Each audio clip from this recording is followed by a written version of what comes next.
Hello friends, welcome back to my channel.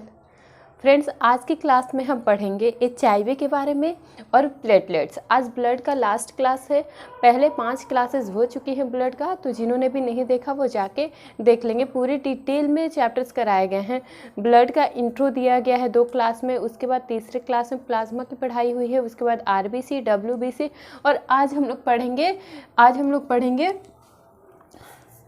HIV के बारे में और प्लेटलेट्स के बारे में। आज हम पढ़ेंगे HIV के बारे में और प्लेटलेट्स के बारे में। HIV के बारे में मैंने बहुत कुछ टॉपिक लिख रखा है, तो आप लोग को ये मैं बता देती हूँ एक बार। इसके बाद हम लोग पढ़ेंगे प्लेटलेट्स, ठीक है। ज़्यादा लंबी क्लासेस ना हो उसके लिए मैंने कुछ चीज़ें लिख दी हैं, ठीक है, HIV के बारे में, जिसको हम लोग अभी देखेंगे। उसके बाद हम लोग पढ़ेंगे प्लेटलेट्स और उसके बाद हमारा जो ब्लड चैप्टर है, रुधिर चैप्टर है, ह्यूमन ब्लड चैप्टर है, वो ख़त्म हो जाएगा। जिन्होंने भी मेरी पिछली क्लासेस नहीं देखी है वो जाके मेरे चैनल पे देख सकते हैं। चैनल को सब्सक्राइब कीजिए और अपना बेल आइकन ज़रूर प्रेस कीजिए ताकि मेरे जो भी क्लासेस आए उसका नोटिफिकेशन आपको सबसे पहले मिले, ठीक है। और क्लासेस को शेयर करें, ठीक है। देखिए, आज हम पढ़ेंगे HIV के बारे में और प्लेटलेट्स के बारे में। ब्लड ग्रुप के बारे में भी मैं बताऊंगी अगले क्लास में, तो आप लोग जुड़े रहे, ठीक है। देखिए, आज HIV के बारे में हम लोग पढ़ेंगे। HIV, देखिए, HIV का फुल फॉर्म क्या होता है? HIV का फुल फॉर्म होता है ह्यूमन इम्यूनो डिफिशियंसी वायरस। क्या होता है? ह्यूमन विजिबल है, देखिए, ह्यूमन इम्यूनो डिफिशियंसी वायरस, ठीक है। HIV का ये फुल फॉर्म वनडे एग्जाम में एज इट इज़ पूछ लेता है, ठीक है। तो आप लोग याद रखेंगे, HIV का फुल फॉर्म होता है ह्यूमन इम्यूनो डिफिशियंसी वायरस, ठीक है। ये HIV जो वो सबसे पहले किस देश में आया था, किस देश में हुआ था, किस देश में पाया गया था मरीजों में, ठीक है। किस देश के मरीजों में सबसे पहले आदमी में पाया गया था? तो ये था USA, ठीक है। USA में सबसे पहले ये बीमारी आई। HIV वाली बीमारी कहाँ आई? सबसे पहले USA में आई। कब आई? 1981 ईस्वी में। कब आई? 1981 ईस्वी में, ठीक है। भारत में ये बीमारी कब आई? तो 1986 ईस्वी में। भारत में ये बीमारी कब आई? 1986 ईस्वी में, ठीक है। इसके बाद एड्स भी होता है, HIV को एड्स भी बोल सकते हैं। तो एड्स का फुल फॉर्म क्या होता है? ये होता है एक्वायर्ड इम्यूनो डिफिशियंसी सिंड्रोम। ये दोनों फुल फॉर्म आप लोग एकदम याद रखेंगे, एकदम ज़बान पे याद रखेंगे, ठीक है। ये वनडे एग्जाम में एज इट इज़ पूछ लेता है कि HIV का फुल फॉर्म क्या होता है। तो ये दोनों आप लोग फुल फॉर्म याद रखेंगे। HIV का ह्यूमन इम्यूनो डिफिशियंसी वायरस और एड्स का एक्वायर इम्यूनो डिफिशियंसी सिंड्रोम, ठीक है। सिंड्रोम का मतलब क्या होता है? ग्रुप ऑफ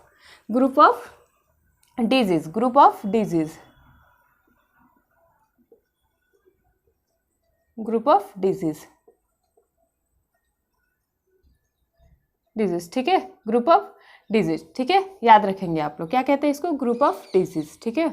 इसके बाद HIV वायरस जो है वो रेट्रो फैमिली से बिलोंग करता है। किससे? रेट्रो फैमिली से HIV वायरस बिलोंग करता है, ठीक है। HIV ब्लड का WBC खाता है। मैंने इससे पिछले वाले क्लास में एक लाइन लिखा था जब मैंने WBC करा रखा था, और उसमें जब लास्ट का एक लाइन कराया था कि क्या होता है, HIV में WBC की कमी होती है, कमी आ जाती है, ठीक है। HIV में WBC में कमी आ जाती है। जब WBC में कमी आ जाएगी तो क्या होगा? WBC में जब कमी आ जाएगी तो WBC क्या करता है? हमारे रोग प्रतिरोधक क्षमता को बढ़ाता है। सबसे ज़्यादा हमारे रोग प्रतिरोधक क्षमता बढ़ाता है वो WBC होता है, यानी रोगों से लड़ने की क्षमता हमें प्रदान करता है। रोगों से लड़ता है। जो बैक्टीरिया होता है, जो वायरस होता है, उसको क्या करता है? उसका भक्षण कर लेता है। तो जब WBC ही कम होने लगेगा तो क्या हमारे शरीर में बीमारियां नहीं, हमारे रोग जो होंगे वो ठीक ही नहीं होंगे, क्योंकि रोग प्रतिरोधक क्षमता तो बढ़ ही नहीं पा रहा है, ठीक है। तो ये क्या होता है? हमारे WBC को खाता है, ठीक है। HIV ब्लड के WBC को क्या करता है? खाता है, ठीक है। जिसकी वजह से WBC क्या होता है? कम हो जाता है, ठीक है। HIV होने का कारण क्या होता है? ठीक है। HIV किन किन कारकों से हो सकता है, ठीक है। HIV होने का कारण क्या है, ठीक है। तो HIV देखिए, 4 मतलब मेनली 4 कारण हैं कि एक तो ब्लड का ट्रांसफ्यूज़न। ब्लड का ट्रांसफ्यूज़न मतलब अगर एक व्यक्ति को HIV है और दूसरे व्यक्ति को उसका ब्लड चढ़ा दिया गया बिना चेक किए, ठीक है, बिना जांच किए, HIV का बिना जांच किए एक व्यक्ति से दूसरे व्यक्ति में उसके ब्लड को, एक व्यक्ति जो पीड़ित है, HIV से पीड़ित है, वो रोगी है, उसके ब्लड को दूसरे व्यक्ति को जब ज़रूरत पड़ी ब्लड की तो बिना चेक किए उसके शरीर में उसके ब्लड को चढ़ा दिया जाए, जिससे ब्लड के ट्रांसफ्यूज़न से क्या होता है उसको मतलब दूसरे व्यक्ति को भी क्या हो जाता है, HIV हो जाता है, ठीक है। फर्स्ट व्यक्ति को तो था ही, लेकिन फर्स्ट व्यक्ति का ब्लड अगर सेकेंड व्यक्ति के को चढ़ा दिया जाए तो उसको भी HIV हो जाएगा, ठीक है। उसके बाद है mother to child. Mother to child यानी मदर को है, मदर को एड्स है, मदर को क्या है, HIV है, तो जो उसका होने वाला बच्चा है, अगर मदर प्रेग्नेंट है और होने वाला बच्चा जो है वो भी HIV पॉजिटिव होगा, वो भी क्या होगा, HIV पॉजिटिव होगा। ये कब होगा, जब मदर HIV से पीड़ित है। अगर मदर को है तो होने वाले बच्चे को भी क्या होगा, HIV होगा। क्यों? क्योंकि ब्लड का ट्रांसफ्यूज़न होता है। इससे पहले क्लास में मैंने बताया कि प्लेसेंटा के थ्रू 15 दिनों तक शुरुआती की प्रेगनेंसी में, प्री प्रेगनेंसी में क्या होता है, मदर के थ्रू, उसके प्लेसेंटा के थ्रू बच्चों तक ब्लड जाता है 15 दिनों तक, ठीक है। तो जब मदर को HIV है तो ब्लड ट्रांसफ्यूज़न के द्वारा बच्चे को भी तो हो जाएगा, क्योंकि बच्चा डिपेंड करता है, किस पे डिपेंड कर रहा है, मदर के ब्लड पे। मदर के ब्लड पे 15 दिनों तक जो प्लेसेंटा से ब्लड जाता है बच्चे के पास, उसके बाद वो प्लेसेंटा की जो नाली होती है वो बंद हो जाता है, यानी 15 दिन तक जो ब्लड आया वो क्या था, उसमें WBC कम हो रहा था, यानी वो एड्स वाला था, है ना, HIV वाला था। तो HIV वाला भी ब्लड जब बच्चे में आएगा तो बच्चे में भी HIV हो जाएगा, यानी मदर टू चाइल्ड। अगर माँ को HIV है, अगर माँ को HIV है तो बच्चे में भी HIV होगा, ठीक है। इसके बाद है इन्फेक्टेड नीडल। पहले क्या होता था कि एक ही इंजेक्शन 3-4 लोगों को लगा दिया जाता था, ऐसे पानी में भी गर्म करके उसको लगा दिया जाता था। तो अब क्या होता है कि जैसे एड्स वाले व्यक्ति को, HIV वाले व्यक्ति को इंजेक्शन लगाने के बाद अगर वही इंजेक्शन दूसरे व्यक्ति को लगा दिया जाए तो भी व्यक्ति में क्या हो जाएगा, दूसरे व्यक्ति में क्या हो जाएगा, HIV हो जाएगा। यानी जो पहला व्यक्ति था जो HIV पॉजिटिव था, उसको जो इंजेक्शन लगाया गया, जो नीडल लगाया गया, अगर उसी नीडल का प्रयोग दूसरे व्यक्ति पे कर दिया जाए तो उसे भी क्या हो जाएगा, HIV हो जाएगा, ठीक है। उसके बाद होता है सेक्सुअल कांटेक्ट। सेक्सुअल कांटेक्ट यानी क्या होता है, सेक्सुअल कांटेक्ट जब मेल और फीमेल के, जब मेल प्लस फीमेल, मेल और फीमेल के सेक्सुअल रिलेशनशिप में क्या होता है, HIV होता है। जैसे मेल जो होते हैं, जब स्पर्म, मेल का स्पर्म और फीमेल का ओवा मिलता है, क्या होता है, फीमेल का स्पर्म और फीमेल का क्या मिलता है, ओवा मिलता है, और स्पर्म में क्या होता है, WBC होता है। स्पर्म में क्या होता है, WBC भी होता है। स्पर्म में क्या होता है, WBC भी होता है। तो अगर मेल को अगर HIV है तो उससे फीमेल को भी हो जाएगा, तो इसीलिए सेक्सुअल कांटेक्ट से भी HIV फैलता है। अगर मेल को है तो फीमेल को हो जाएगा, फीमेल को है तो मेल को हो जाएगा, ठीक है। तो ये 4 कारण, मेनली 4 कारण है, blood transfusion, mother to child, infected needle और सेक्सुअल कांटेक्ट, ठीक है, सेक्सुअल कांटेक्ट। देखिए HIV टेस्ट जो होता है, HIV का टेस्ट, अगर किसी व्यक्ति को HIV हो जाएगा तो एक टेस्ट किया जाता है, उसका नाम है एलिसा,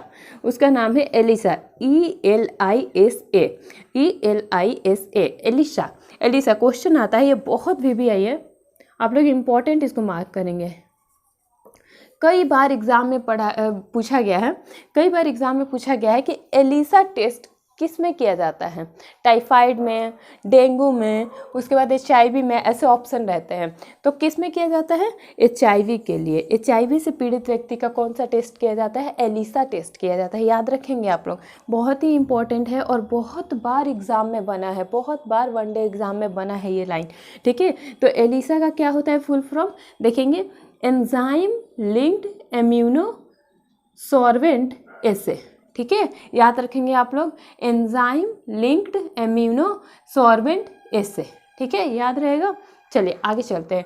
देखिए HIV अगर किसी व्यक्ति को हो गया तो उसके लक्षण क्या क्या दिखेंगे, ठीक है। HIV के लक्षण क्या है, ठीक है। तो HIV का लक्षण, पहला लक्षण है फीवर, हाई फीवर होगा, भूख लगना बंद हो जाएगा, ठीक है। भूख लगना क्या हो जाएगा, बंद हो जाएगा। पेट के निचले भाग में दर्द होगा। तीसरा है पेट के निचले भाग में क्या होगा, दर्द होगा। उसके बाद इम्यूनो सिस्टम जो होगा, जो पाचन तंत्र होगा, वो क्या हो जाएगा, वो क्या हो जाएगा, वीक हो जाएगा। और जनरली सी बात है, जो भूख लगना बंद हो जाएगा और हाई फीवर रहेगा तो वज़न भी कम हो जाएगा, ठीक है, वज़न भी कम हो जाएगा, ठीक है। अब देखिए HIV में एक ड्रग्स दिया जाता है व्यक्ति को, वो कौन सा ड्रग्स दिया जाता है, एजिडोथाइमिडीन, ठीक है। HIV में एक ड्रग्स दिया जाता है बीमार व्यक्ति को, वो कौन सा होता है, एजिडोथाइमिडीन, याद रहेगा आपको, एजिडोथाइमिडीन।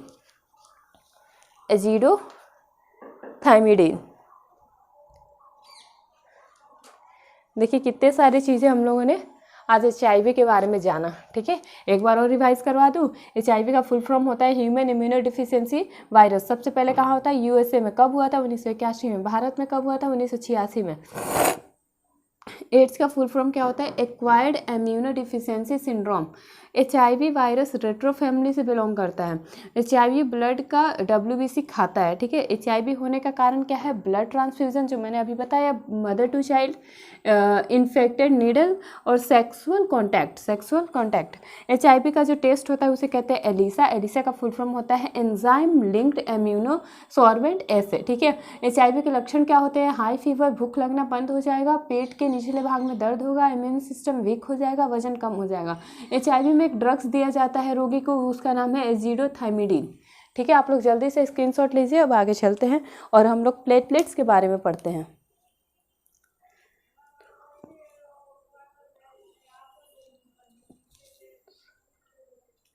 चलिए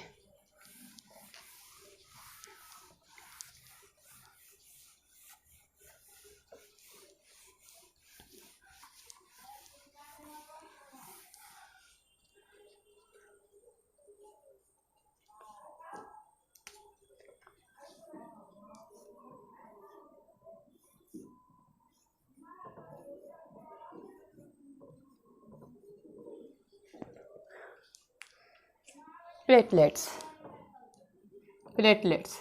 ठीक है। हिंदी क्या होता है इसका हिंदी होता है बिंबाणु,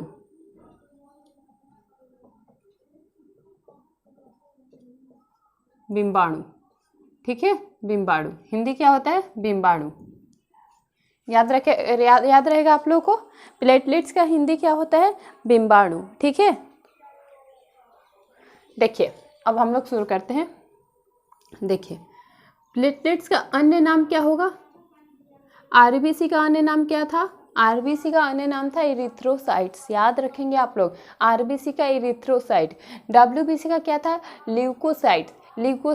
और प्लेटलेट्स का क्या है अन्य नाम,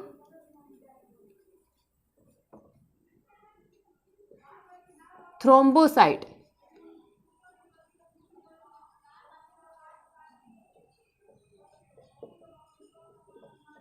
थ्रोम्बोसाइट्स याद रखेंगे आप लोग। तीनों का अन्य नाम आप लोग याद रखेंगे। RBC का क्या था, इरिथ्रोसाइट्स था।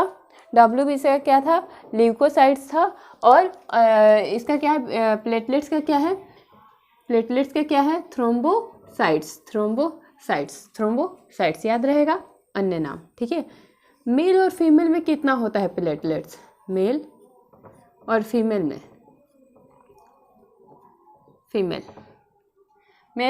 में कितना होता है, तो मेल और फीमेल दोनों में होता है 4.5 से 5.5 तक। 4.5 से 5.5 क्या होता है, ये लाख में होता है। हम बार बार आप लोग को बता चुके हैं कि जो RBC होता है वो मिलियंस में होता है, जो प्लेटलेट्स होता है वो लाखों में होता है, जो WBC होता है वो 1000 में होता है। यानी सबसे ज़्यादा क्या पाया जाता है, RBC, उसके बाद प्लेटलेट्स, उसके बाद WBC। मैंने रेशियो भी बता रखा है। उसके बाद ये तो क्वांटिटी की बात हुई। साइज़ में कौन सबसे बड़ा होता है, WBC, उससे छोटा प्लेटलेट्स, उससे छोटा RBC। यानी सबसे ज़्यादा पाया जाता है RBC और सबसे छोटा कणिका कोई होता है तो वो है RBC, ठीक है, याद रहेगा। तो 4.5 से 5.5 लाख पर 100 ml हेमोग्लोबिन।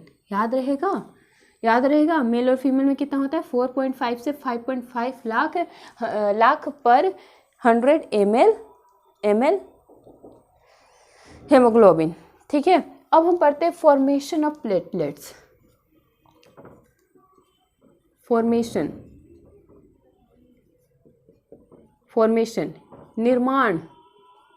निर्माण कहाँ होता है? निर्माण कहाँ होता है? निर्माण होता है बोन मैरो में। तीनों का एक ही जगह होता है, बोन मैरो। ठीक है, क्या होता है हिंदी? अस्थि मज्जा। याद रहेगा आप लोगों को, अस्थि मज्जा। जीवन काल कोई बताएगा? जीवन काल आरबीसी का जीवन काल कितना था? 120 दिन। आरबीसी का कितना था? 120 दिन। डब्ल्यूबीसी का कितना था? 2 से 4 दिन।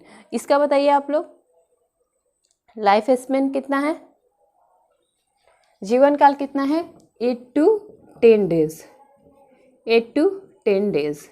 याद रहेगा, 8 to 10 डेज। ठीक है, ये इसका निर्माण कहाँ होता है? अच्छा जल्दी से आप लोग उतारिए, फिर हम मिटा के बताते हैं।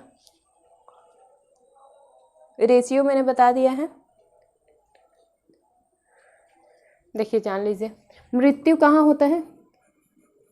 मृत्यु डेट कहाँ होती है? ये होती है ब्लड में।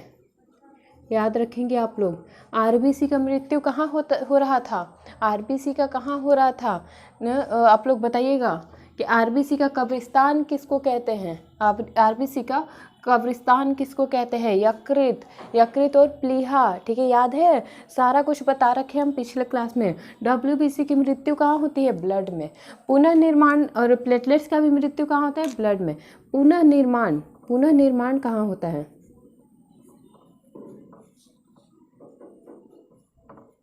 पुनः निर्माण कहाँ होता है? इसका भी पुनः निर्माण ये भी होता है ब्लड में।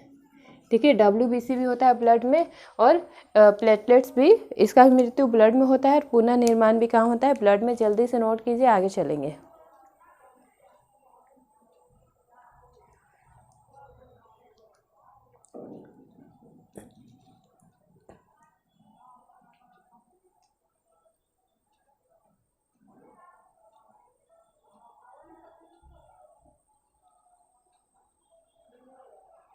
चलिए आगे चले।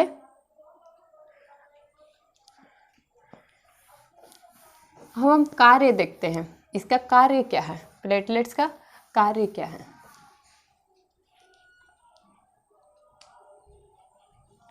कार्य क्या है? पहला कार्य है कि ये रुधिर के बहाव को रोकती है। रुधिर के बहाव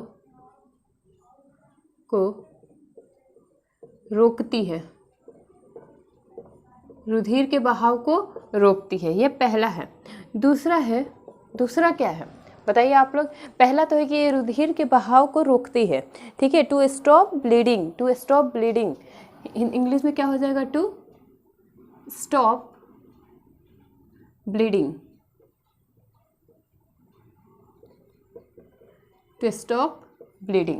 दूसरा क्या होता है? दूसरा होता है रुधिर का थक्का बनाती है। ये रुधिर का थक्का बनाती है। रुधिर का थक्का बनाती है।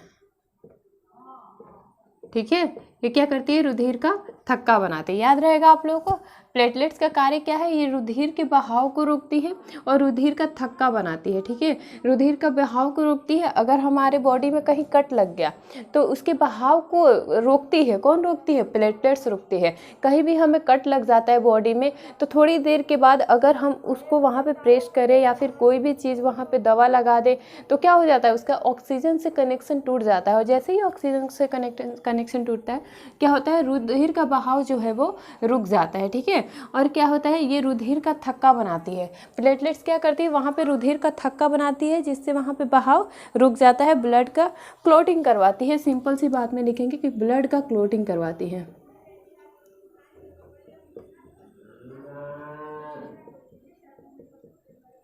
ब्लड का क्लोटिंग कराती है, ठीक है।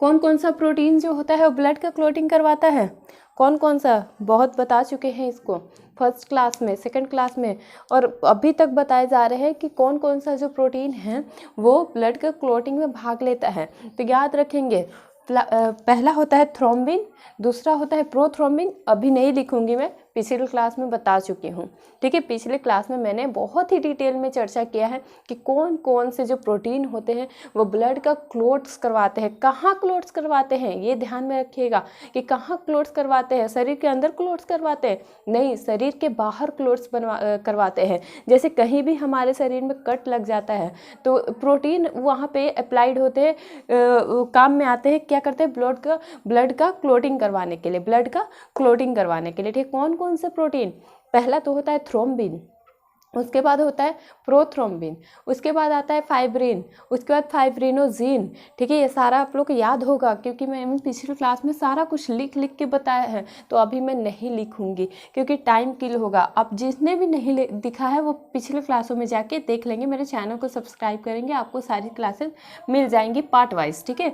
पार्ट वाइज डली हुई है, छोटी छोटी क्लासेज है, आप लोग देख लेंगे, ठीक है। ये कहता है रुधिर का थक्का बनाता है, ठीक है, रुधिर का थक्का बनाता है, ठीक है।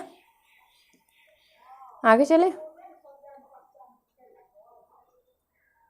अच्छा, एक सवाल आता है कि ब्लड का क्लोटिंग कितने समय में शुरू हो जाता है। ब्लड का क्लोटिंग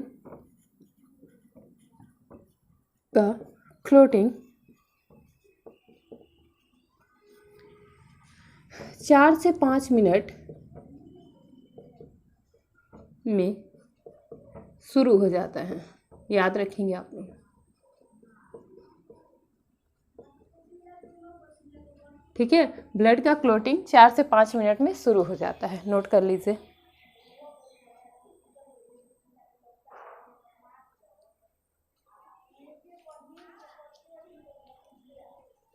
देखिए, एक क्वेश्चन लिख रही हूँ मैं, एक क्वेश्चन लिख रही हूँ, उसका जवाब आप लोग दीजिएगा।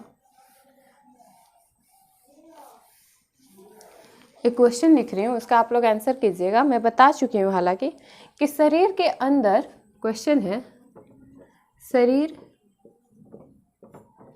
के अंदर ब्लड का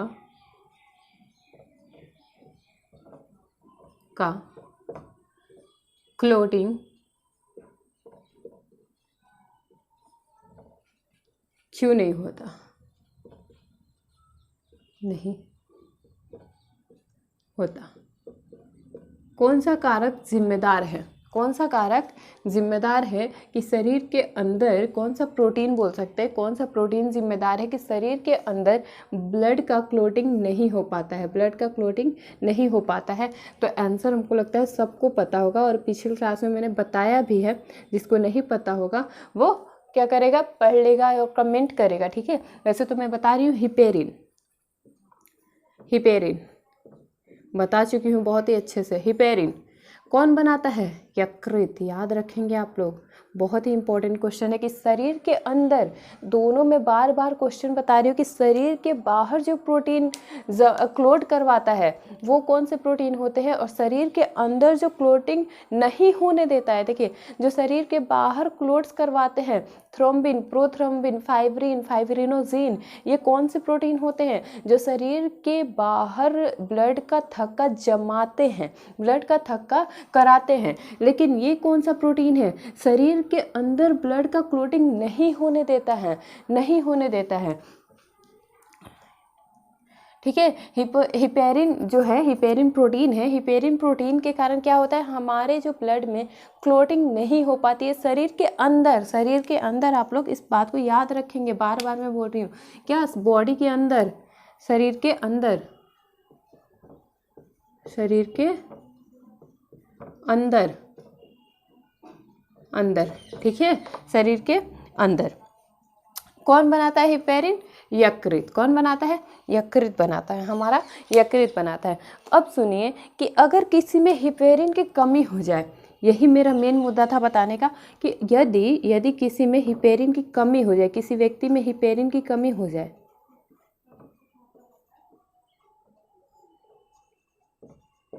कमी, हिपेरिन की किसी में कमी हो जाएगी तो क्या होगा?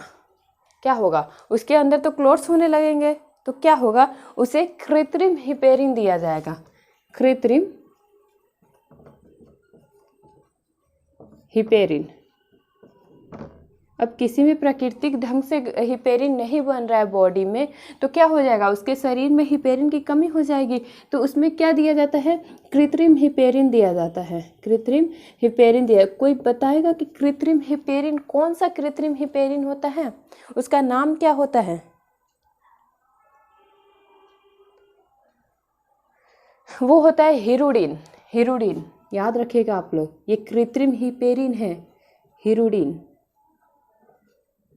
हिरुडिन, ठीक है, हिरुडिन। ये क्या है? कृत्रिम हिपेरिन है। कृत्रिम हिपेरिन है, कृत्रिम हिपेरिन है, यही कृत्रिम हिपेरिन है, हिरुडिन। ठीक है। अगर किसी व्यक्ति में हिपेरिन की कमी हो जाएगी तो क्या होगा? उसके बॉडी में क्लोट्स बनने लग जाएंगे, तो उस क्लोट्स को ना बने इसके लिए डॉक्टर कृत्रिम हिपेरिन उस व्यक्ति में इंजेक्ट करता है। ठीक है। कृत्रिम हिपेरिन कौन सा? कृत्रिम हिपेरिन का नाम क्या है? वो है हिरुडिन। ये किससे बनता है? तो आप लोग लिखेंगे जोंक के लार से। जोंक के, जो जोंक पाए जाते हैं ना, जोंक के लार से बनता है।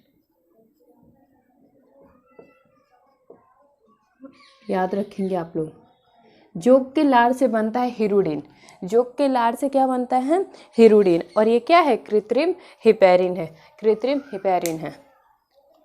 ठीक है, आगे चले।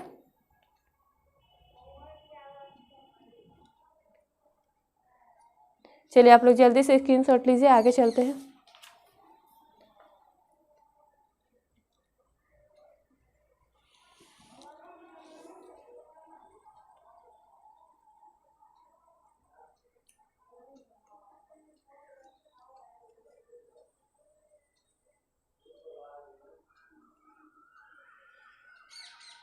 चलिए अब डिजीज पढ़ते हैं हम लोग कि डिजीज ऑफ प्लेटलेट्स।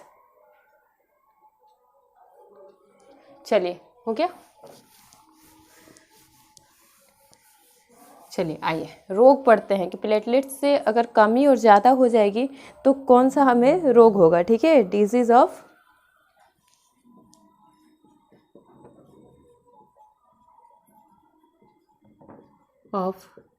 प्लेटलेट्स।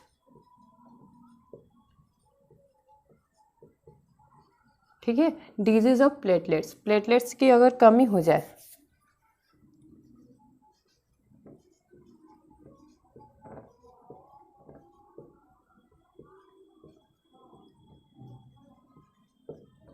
कमी, प्लेटलेट्स की कमी, कमी और प्लेटलेट्स की अधिकता,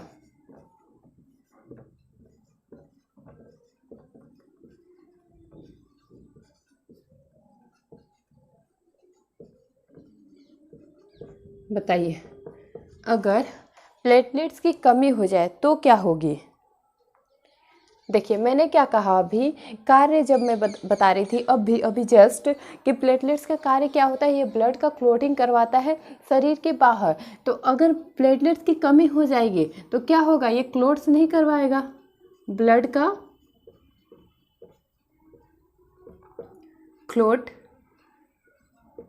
क्लोटिंग लिख लीजिए, क्लोटिंग नहीं होता। ठीक है। ब्लड का क्लोटिंग नहीं होता, लिख लीजिए, नहीं होता। ठीक है। और जब ब्लड का क्लोटिंग ही नहीं होगा तो क्या होगा? वहाँ से लगातार ब्लड फ्लो करता रहेगा। अगर हमारे बॉडी में कहीं भी कट लग जाता है तो अगर ब्लड का क्लोटिंग, अगर हमारे अंदर प्लेटलेट्स की कमी है तो क्या होगा? ब्लड का क्लोटिंग नहीं हो पाएगा, यानी ब्लड जो है वो रुक नहीं पाएगा, फ्लो होता रहेगा ब्लड का, जिससे क्या हो जाएगा? हमारे शरीर में ब्लड की ही कमी हो जाएगी। ठीक है। ब्लड की ही कमी हो जाएगी। अगर प्लेटलेट्स की अधिकता हो जाए तो क्या होगा?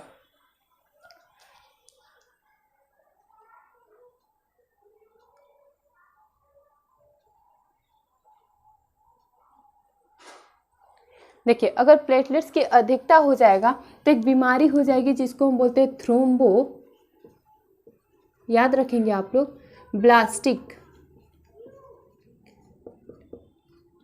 ठीक है, थ्रोम्बोब्लास्टिक, थ्रोम्बोब्लास्टिक्स। देखिए प्लेटलेट्स की कमी हो जाएगी तो ब्लड का क्लोटिंग नहीं होगा, और प्लेटलेट्स की अगर बहुत ज़्यादा अधिकता हो जाएगी तो थ्रोम्बोप्लास्टिक नामक बीमारी हो जाएगी, थ्रोम्बोप्लास्टिक नामक बीमारी हो जाएगी। इसमें क्या होता है कि ब्लड के अंदर, बॉडी के अंदर ब्लड का क्लोट होने लगता है, ठीक है, clotting inside the human body, clotting inside the human body, लिखेंगे क्लोटिंग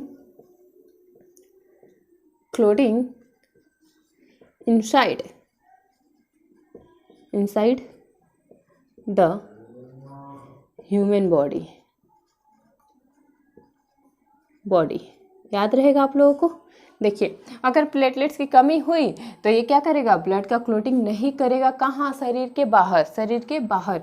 और प्लेटलेट्स की अगर अधिकता हो जाएगी तो एक बीमारी हो जाएगी, उसको हम कहते हैं थ्रोम्बोब्लास्टिक। इसमें क्या होता है कि ब्लड के अंदर, इनसाइड, शरीर के अंदर क्या होता है, क्लोटिंग होने लगेगा, ब्लड के क्लोटिंग होने लगेगा। अगर अधिकता होगी तो क्या होगा, clotting inside the human body, याद रहेगा। चलिए आगे चलते हैं।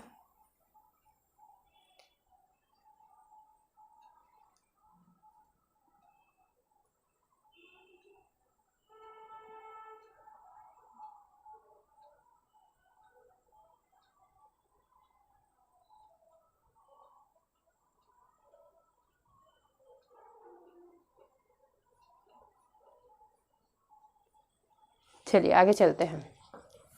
एक और बीमारी के बारे में हम लोग जानेंगे जिसमें हमें क्या होता है, प्लेटलेट्स की कमी हो जाएगी। क्या होता है, प्लेटलेट्स की कमी हो जाएगी, वो है हीमोफीलिया। आप लोग सुने इस बीमारी को, आप लोग सुने हैं हीमोफीलिया के बारे में कि हीमोफीलिया क्या होता है। चलिए लिखते हैं। चलिए, बीमारी है हीमोफीलिया।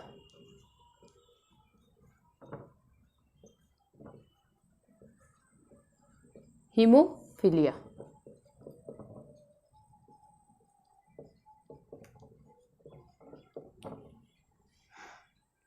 हीमोफीलिया, ठीक है। हीमोफीलिया बीमारी को क्या कहते हैं, ये पहले तो एक जेनेटिक बीमारी है, जेनेटिक डिजीज,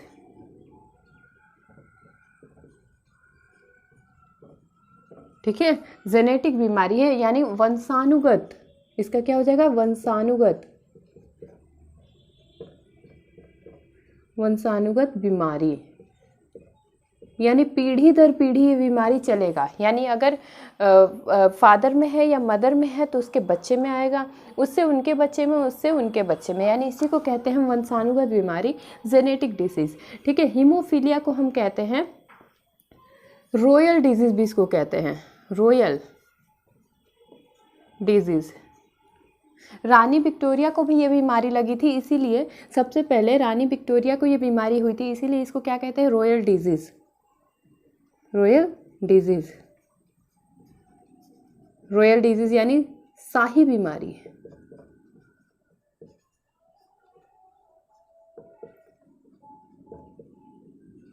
ठीक है। और इसे क्या कहते हैं, इसको कहते हैं क्रिसमस फैक्टर, ठीक है, इसको क्रिसमस फैक्टर बीमारी भी कहते हैं। इसको क्या कहते हैं, क्रिसमस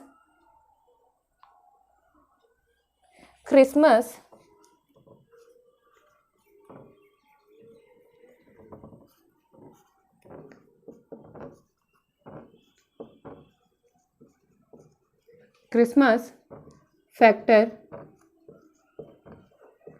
रोग, इसको क्रिसमस फैक्टर रोग भी कहते हैं, इसको क्रिसमस फैक्टर रोग भी कहते हैं। अच्छा, इसमें होता क्या है कि प्लेटलेट्स की जो मात्रा है ना,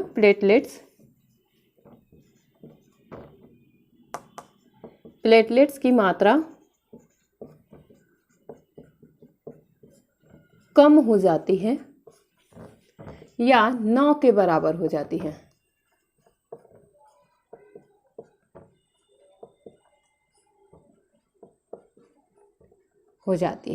जिससे क्या होता है, ब्लड का क्लोटिंग नहीं हो पाता है, ब्लड का क्लोटिंग नहीं हो पाता है, ठीक है, जिससे ब्लड का क्लोटिंग नहीं हो पाता है चोट लगने पे, न के बराबर हो जाती है, जिससे चोट लगने पर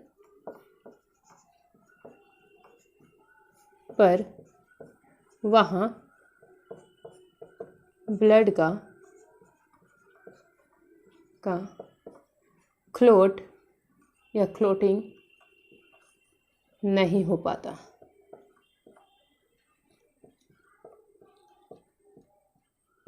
याद रहेगा? ठीक है, चलिए आगे चलते हैं। 2 पॉइंट और पढ़ेंगे हम लोग।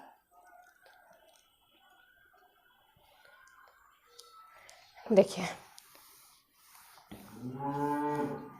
अब जानेंगे डेंगू और मलेरिया।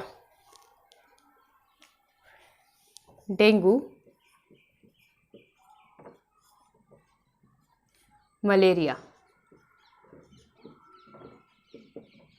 डेंगू और मलेरिया में भी क्या होता है, प्लेटलेट्स की संख्या क्या हो जाती है, कम हो जाती है। डेंगू और मलेरिया में भी क्या होती है, प्लेटलेट्स की संख्या कम हो जाती है। इसमें भी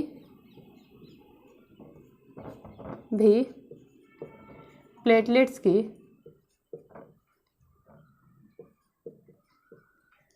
की संख्या कम हो जाती है।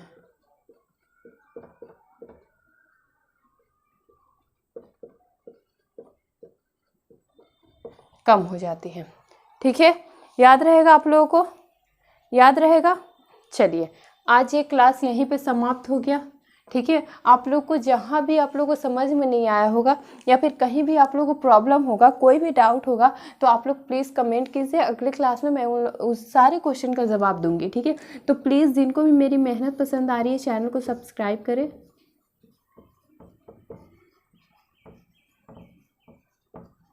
और बेल आइकन को ज़रूर प्रेस करें, ठीक है।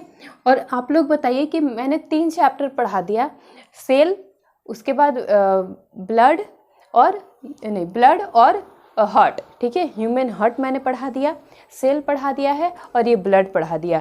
इसके बाद मैं कौन सा चैप्टर पढ़ाऊँ, ब्लड ग्रुप में आगे के चैप्टर में पढ़ाऊँगी, लेकिन इसके बाद में आप लोग कौन सा चैप्टर पढ़ना चाहते हैं प्लीज़ कमेंट कीजिए, मैं वही चैप्टर आप लोग के लिए लेके आऊँगी, ठीक है। कल आप लोग कौन सा चैप्टर पढ़ना चाहते हैं कमेंट कीजिएगा, ठीक है। आज के लिए इतना ही, और ये चैप्टर आज समाप्त हो गया। आप लोग इसको पढ़ के नोट्स बना के सेट बनाइए, जिससे आप लोग को पता चलेगा कि कहाँ कहाँ से क्वेश्चन बनता है और कहाँ कहाँ से क्वेश्चन आता है एग्ज़ाम में, ठीक है। और सेट बनाने से आप लोग को पता चलेगा कि जितना भी चीज़ें मैंने बताया है, जितना भी चीज़ें मैंने यहाँ पे पढ़ाया है, नोट्स बनवाया है, उससे आप लोग कितना क्वेश्चन आंसर कर रहे हैं। अगर उससे बियॉन्ड में जाता है, उससे कोई क्वेश्चन नहीं बन पाता है इस चैप्टर से जो भी मैंने कराया है, तो आप लोग हमसे कांटेक्ट कीजिए, ठीक है, और कमेंट कीजिए, जिससे मैं उन सारे क्वेश्चन का जवाब दे सकूँ, ठीक है। अगले क्लास में जो भी आप लोग के क्वेश्चन होंगे, मैं उस सब का आप लोग को प्रोवाइड कराऊंगी आंसर, ठीक है। ओके, आज के लिए इतना ही। ओके, बाय, मिलते हैं कल की क्लास में।